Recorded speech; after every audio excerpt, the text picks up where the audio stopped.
Discover the eerie tale of the Christmas ghost of 1945, a mysterious figure dressed as Santa Claus that appeared in a Texas family's home on Christmas Eve.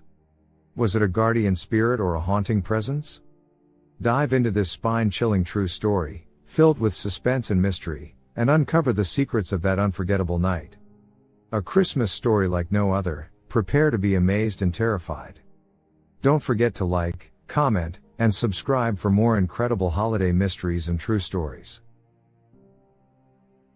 On Christmas Eve in 1945, the Johnson family home in a quiet Texan town was filled with the kind of warmth and joy unique to the season. The house was alive with the sounds of laughter, crackling firewood, and the soft hum of Christmas carols playing on the old radio. Outside, a gentle frost dusted the streets, glistening under the moonlight.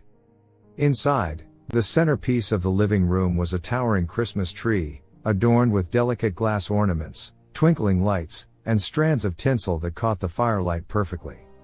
It was a picture of holiday perfection, or so it seemed.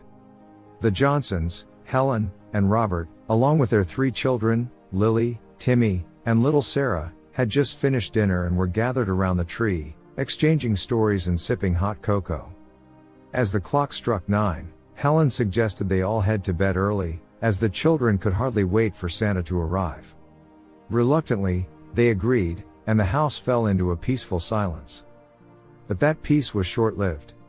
At around midnight, Helen woke suddenly, her senses tingling with unease.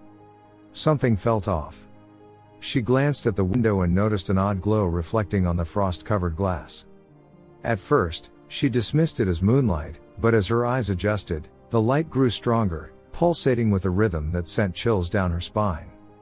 She nudged Robert awake. "Robert, do you see that light?" she whispered, her voice trembling. Groggily, Robert sat up and looked.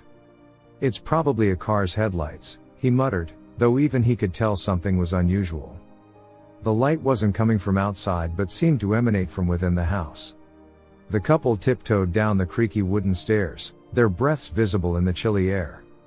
As they approached the living room, the glow intensified. Helen clutched Robert's arm as they turned the corner, and froze.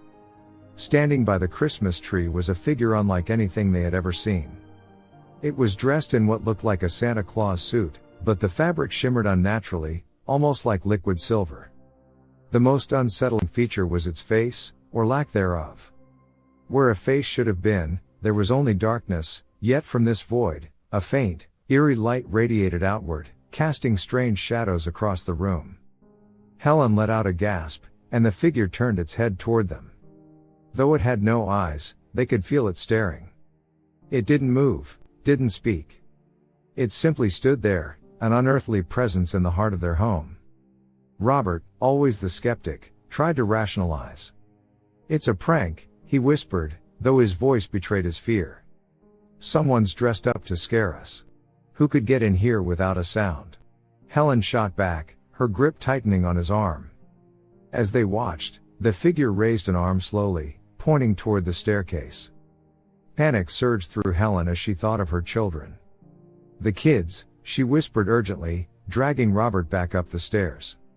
The glow from the figure followed them, illuminating the narrow hallway leading to the bedrooms.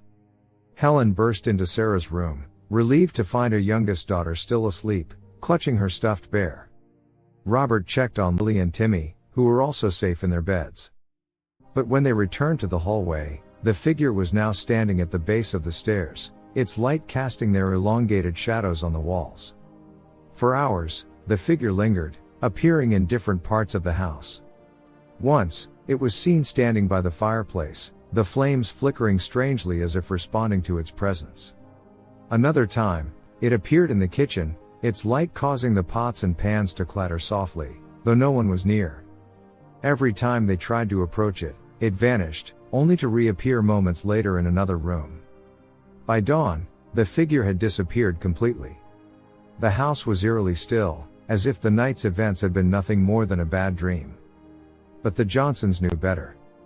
The odd glow, the sense of dread, it had been all too real. The next morning, as the children tore into their presents, Helen and Robert tried to shake off the unease from the night before. But something caught Helen's eye. At the base of the Christmas tree, where the figure had first appeared, lay a small, charred ornament. It was a glass bauble, blackened as if it had been exposed to fire, yet the tree itself and the surrounding decorations were untouched. "What is this?" Helen asked, holding it up for Robert to see. "I've never seen that before," Robert replied, examining it closely.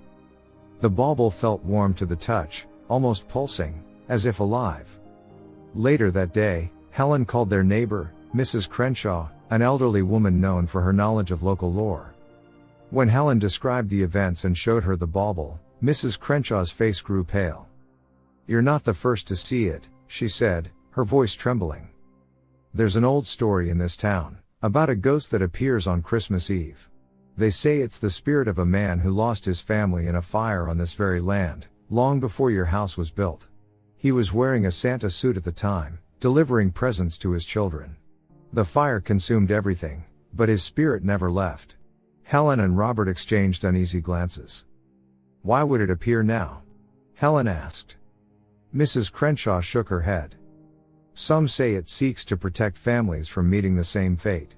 Others think it's trapped, reliving its final moments." As the next Christmas approached, the Johnsons couldn't help but feel a sense of dread.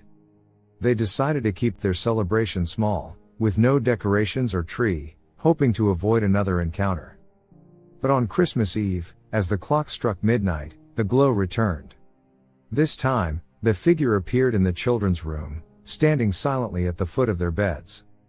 Helen and Robert, paralyzed by fear, could only watch as it raised its arm once more, pointing toward the window.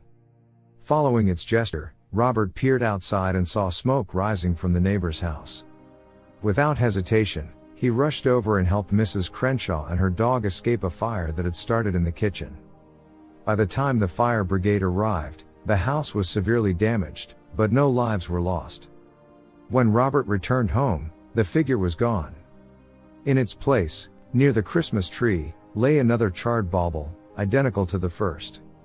This time, Helen and Robert understood its message. The figure wasn't there to harm them, it was a warning, a guardian of sorts.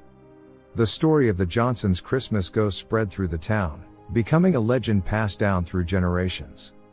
Some dismissed it as a fabrication, while others swore it was true. The charred baubles remained with the family, kept as a reminder of the mysterious visitor who had saved their neighbor's life. Every Christmas Eve, the Johnsons would light a single candle in their window, a quiet tribute to the ghostly Santa who had watched over them. And though the figure never appeared again, its presence lingered in their hearts, a chilling yet comforting reminder of the thin line between the seen and the unseen during the magic of Christmas.